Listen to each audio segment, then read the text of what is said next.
PM किसान सम्मान योजना, जब से ये योजना शुरू हुई है तब से 1,10,000 करोड़ रुपए से ज्यादा किसानों के खाते में पहुंच चुके हैं। और यही तो गुड गवर्नेंस है। यही तो गुड गवर्नेंस टेक्नोलॉजी के द्वारा उपयोग किया गया है।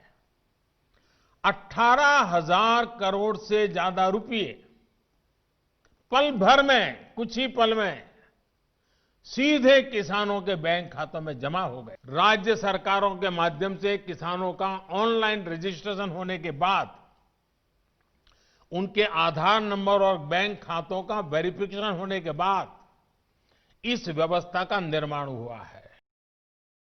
प्रधानमंत्री ग्राम सड़क योजना हो या फिर स्वर्णिम चतुर्भुज योजना हो, अंत्योदय अन्न योजना हो या फिर सर्व शिक्षा अभियान हो, राष्ट्र जीवन में सार्थक बदलाव लाने वाले अनेक कदम अटल जी ने उठाए।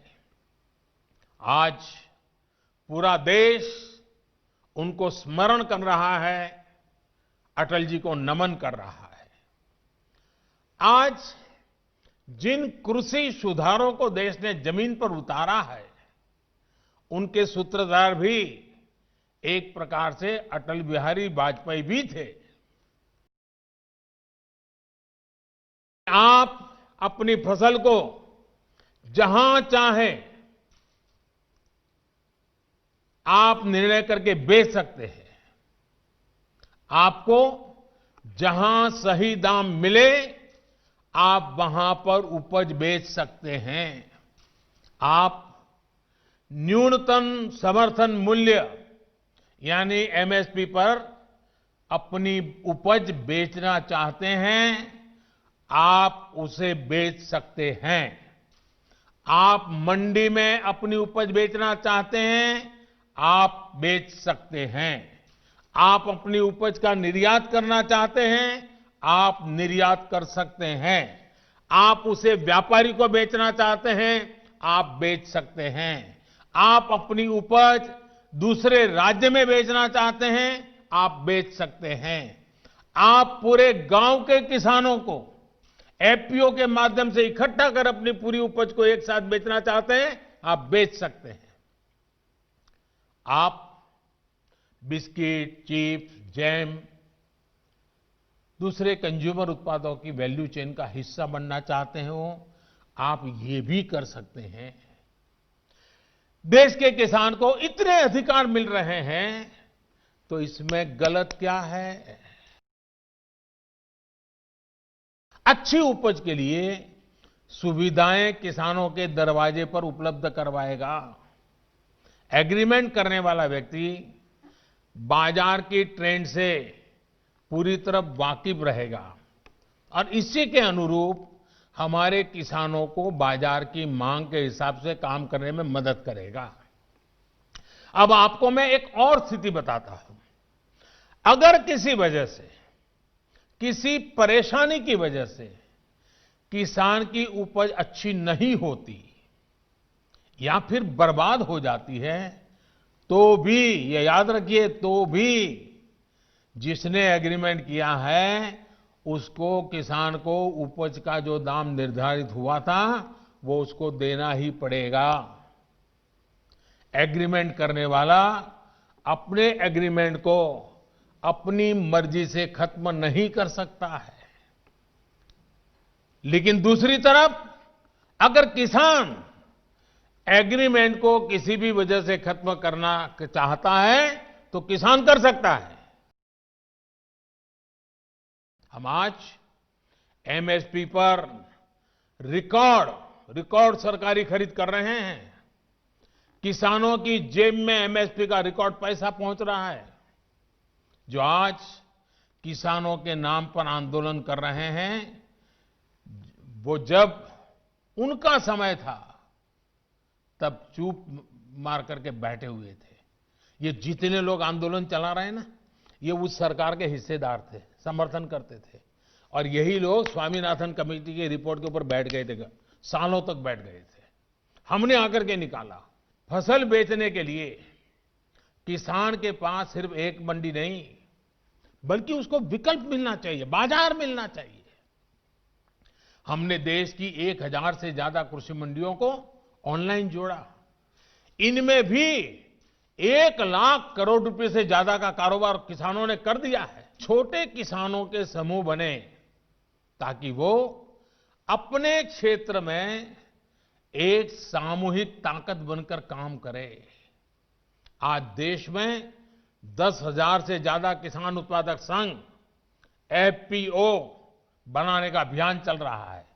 उन्हें आर्थिक मदद दी जा रही है। गांव के पास ही भंडारण, कोल्ड स्टोरेज, इसकी आधुनिक सुविधा कम कीमत पर हमारे किसानों को उपलब्ध हो। हमारी सरकार ने इसे भी प्राथमिकता दी। 30-30 साल तक बंगाल में राज करते थे। एक ऐसी राजनीतिक विचारधारा को लेकर के बंगाल को कहां से कहां ला करके उन्होंने हालत करके रखी है, सारा देश जानता है। और ममता जी के 15 साल पुराने भाषण सुनोगे तो पता चलेगा कि इस राजनीतिक विचारधारा ने बंगाल को कितना बर्बाद कर दिया था। अब ये कैसे लोग हैं? बंगाल में उनकी पार्टी है, उनका संगठन है, 30 साल सरकार चलाई है। कितने लोग होंगे उनके पास? एक बार भी इन लोगों ने किसानों को ये 2000 रुपया मिलने वाला कार्यक्रम है, बंगाल के अंदर कोई आंदोलन नहीं चलाया। अगर आल के दिल में किसानों के लिए इतना प्यार था, बंगाल में आपकी धरती है, तो आपने बंगाल में किसानों को न्याय दिलाने के लिए प्रधानमंत्री किसान सम्मान योजना के पैसे किसानों को मिले, इसके लिए क्यों आंदोलन नहीं किए? क्यों आपने कभी आवाज नहीं उठाई? और आप वहां से उठ करके पंजाब पहुंच गए। तब सवाल उठता है। और पश्चिम बंगाल की सरकार भी देखिए, अपने राज्य में इतना बड़ा किसानों को लाभ, 70 लाख किसानों को इतना धन मिले,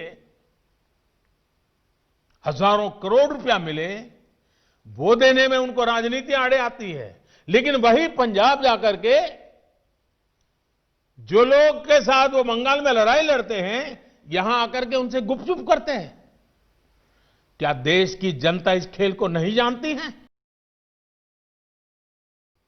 जो दल पश्चिम बंगाल में किसानों के हित पर कुछ नहीं बोलते, वो यहां दिल्ली के नागरिकों को परेशान करने पर लगे हुए हैं, देश की अर्थनीति को बर्बाद करने पर लगे हुए हैं, और वो भी किसान के नाम पर।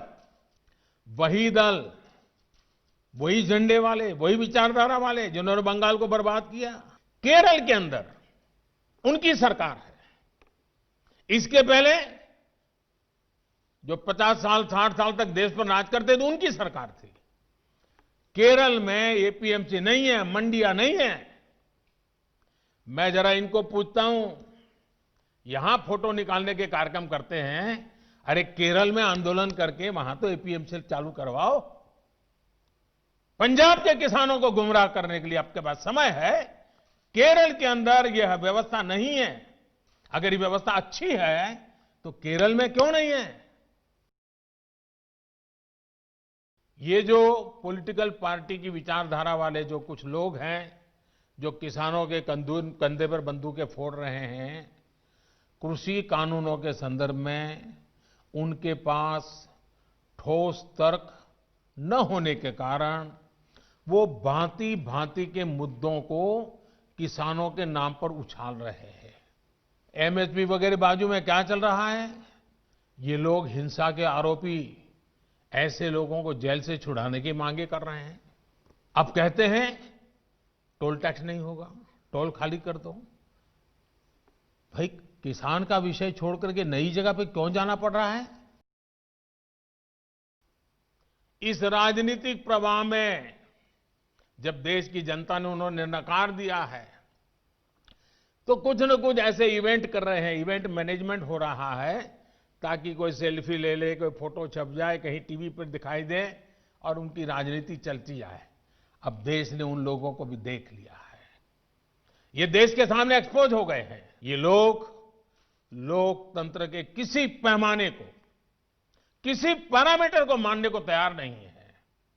इन्हें सिर्फ अपना लाभ, अपना स्वार्थ नजर आ रहा है। और मैं जितनी बातें बता रहा हूं किसानों के लिए नहीं बोल रहा हूं। किसानों के नाम पर अपने झंडे लेकर के जो खेल खेल रहे हैं, अब उनको ये सच सुनना पड़ेगा। अखबारों और मीडिया में जगह बनाकर राजनीतिक मैदान में खुद के जिंदा रहने की जड़ी बूटी खोज रहे हैं। लेकिन देश का किसान उनको पहचान गया है। अब देश का किसान उनको ये जड़ी बूटी कभी देने वाला नहीं है। जो इतने वर्षों तक सत्ता में रहे, उन्होंने इन किसानों को अपने हाल पर छोड़ दिया था।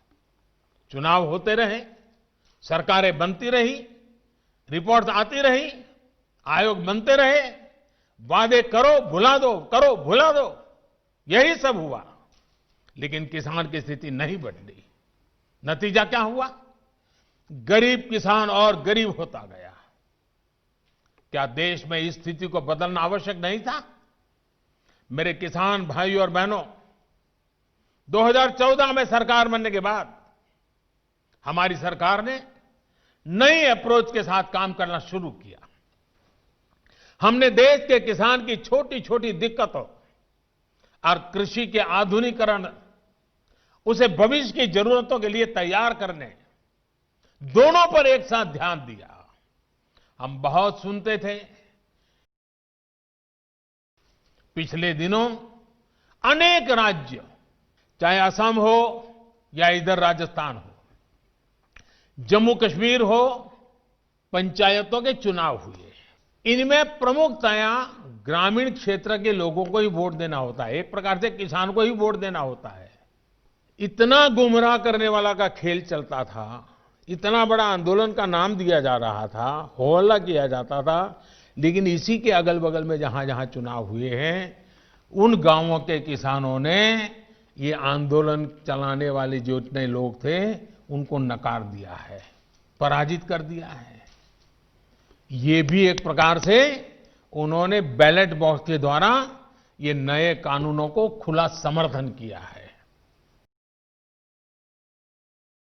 मैं आज फिर एक बार नम्रता के साथ उन लोगों को भी जो हमारे गौर विरोध करने पर तुले हुए, उनको भी कहता हूं, मैं नम्रता के साथ कहता हूं, हमारी सरकार किसान हित में उनसे भी बात करने के लिए तैयार है। लेकिन बात मुद्दों पर होगी, तर्क और तथ्यों पर होगी। साथियों, हम देश के अन्नदाता को उन्नत करने के लिए हर संभव प्रयास कर रहे हैं। सिर्फ आत्मनिर्भर किसान ही आत्मनिर्भर भारत की नींव डाल सकता है। मेरे देश के किसानों से आग्रह है, किसी के बहकावे में ना आए, किसी के झूठ को न स्वीकारे, तर्क और तथ्य के आधार बनाकर ही सोचे विचारे।